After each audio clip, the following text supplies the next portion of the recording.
Assalomu alaykum. O'zingizni qisqacha tanishtirsiz. Assalomu alaykum. Ismim Abdurahmon Dodaboyev, Iqro akademiya xususiy maktabining direktoriman.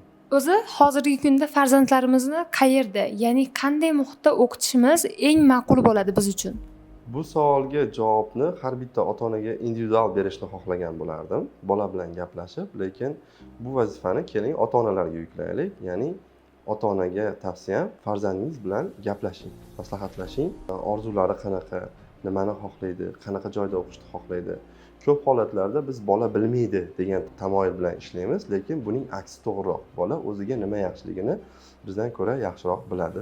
Albatta bu yerda gap shirinliklar, gazli ichimliklar haqida emas, maktab tanlovida ham. Maktab tanlashga keladigan bo'lsak yoki o'quv maskani tanlashga keladigan bo'lsak, albatta o'quv maskani tanlashda o'quv maskanini rahbariyati bilan va to'g'ridan to'g'ri bolaga dars beruvchi o'qituvchilar bilan gaplashib ko'rish kerak. Iqro akademiyada shunaqangi tajriba yo'lga qo'yilganki, qaysi o'quvchini o'qishga qabul qilmaylik, shartnoma tuzishdan oldin o'quvchiga 3 kundan 5 kungacha maktabimizda tekin o'qish imkoniyatini beramiz. Bu nima maqsadda qilinadi? Bizni tanlayotgan ota-onaning farzandi ham bizni tanlashi kerak. Bolaga maktab yoqsin, o'qituvchilar yoqsin, muhit yoqsin. Bola menga mana shu maktab yoqdi, maza qildim deb uyga ko'zi yonib borsin. Ertalab turganda maktabga boraman deb o'zi o'rnidan turib shoshsin. Bu narsalarni ota-ona ko'rsin va tanlovini qilsin. Ana shunday holatga qarab turib tanlov qilgan ota-ona adashmaydi. Ko'proq boshlang'ich sinf o'quvchisi bo'lsa ham yo'nalishiga qarab meditsina yoki IT yoki matematika, ingliz tili qilib maktab tanlayotgan ota-onalarni ko'ryapmiz. Noto'g'ri yondashuv demayman, bu yondashuv 9-10, 11 sinf o'quvchilari uchun to'g'ri yondashuv. Boshlang'ich sinf o'quvchilari uchun, o'rta maktab 5, 6, 7 sinf o'quvchilari uchun esa ular mazza qilib o'rganadigan, ko'nikmalarni shakllantiradigan, tarbiya oladigan va o'zlarining savollarini so'rashdan hayiqmaydigan insonlarning orasida yurish muhimroq. Mana shunday ekan, keling, xohlaysizmi Iqro akademiyaga, xohlasangiz davlat maktabiga, xohlasangiz boshqa xususiy maktabga bolangizni bering va kelishing maktab ma'muriyati bilan 3 kundan 5 kungacha bola o'qib ko'rsin, yurib ko'rsin. Iqro akademiyaning taklifi shundan iboratki, agar bolaga o'qish yoqmasa, biz ana shu 3 kun, 4 kun yoki 5 kun uchun rozimiz, hech narsa to'lamaysiz, boshqa maktabga borib sinab ko'raverasiz. Agar yoqsa, bola mana shu yerda o'qishga qaror qabul qilsa, demak, odatdagidek shartnoma qilib to'lovlarni davom ettirib ketaveramiz. Bola maza qilib o'qiydi. Mana shu jarayon doimiy ravishda davom etadi.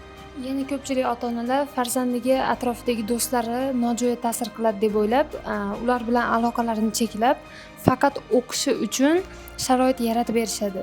Shu qanchalik to'g'ri deb o'ylaysiz? Bu qisman to'g'ri deb o'ylayman.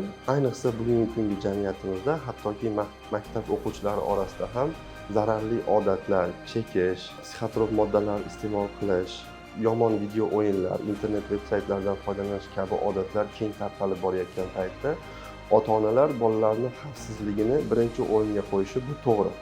Yechimlar doimo to'g'ri emas. Chunki bola inson ijtimoiy mavjudotmiz.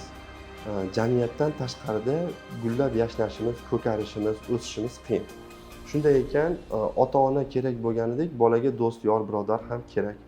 Onlayn maktablarda o'qitib ko'rdik, karantin davrida bolalarimiz qanchalik qiynalganini ko'rdik. Endi do'st tanlash masalasiga keladigan bo'lsak, to'g'ridan to'g'ri do'st tanlash masalasiga keladigan bo'lsak, bolalar do'stlarini qanday qilib tanlaydi deyilsa, 11 yoshgacha bo'lgan davrda ota-onasini qadriyatini olgan bola mana shu qadriyatlar asosida do'st tanlaydi va shularga ko'ra odatlar shakllantiradi.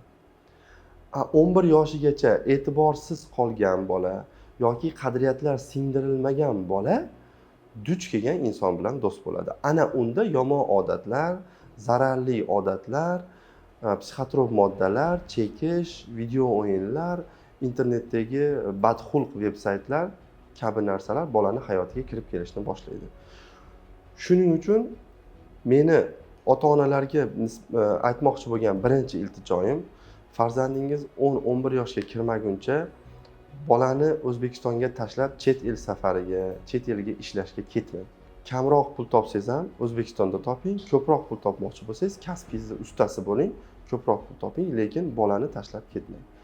bu davr bolaga qadriyatlar singdiriladigan davr. Ana undan keyin bolani o'zini uzoq joyga o'qishga yuborish ham mumkin. 12 yoshdan keyin yotoqxonaga ham yuborish mumkin, maktab internatga ham yuborish mumkin yoki bolani yaxshi maktabga ishonib, ota-ona o'zi chet el safariga ketishi ham mumkin. Ana unda bolani yomon o'rtoqlar tanlashidan xavfsirashga hojat qolmaydi. Endi ko'p ota-onalarga bu holatda xususiy maktablar yechim bo'ldi, chunki xususiy maktablarda yopiq hudud, hamma joy kamera nazorati ostida, xuddi shuningdek Iqro akademiyada ham yopiq hududdan tashkil topgan, tashqaridan oziq-ovqat ham olib kirilmaydi, hamma narsa shu yerda ta'minlanadi, tayyorlanadi, hamma joylar kamera nazorati ostida. Bolalar ertalab kelishganda telefonlarini topshirishadi, kech payt ketayotganda telefonlarini olib ketishadi. Transport xizmati tashkillashtirilgan. Bu degani bolani ko'chada shaxsiy transportlarda yoki begona transportlarda yurishiga hojat yo'q. 3 mahal ovqat bilan ta'minlangan. Bola ko'chadan narsa olib yeyishiga hojat yo'q. Faqatgina o'qishga va yaxshi bolalar bilan, yaxshi insonlar, yaxshi oilalarning farzandlari bilan bitta muhitda o'sish imkoniyati tashkillashtirilgan. Mana shu narsalar yechim bo'la oladi.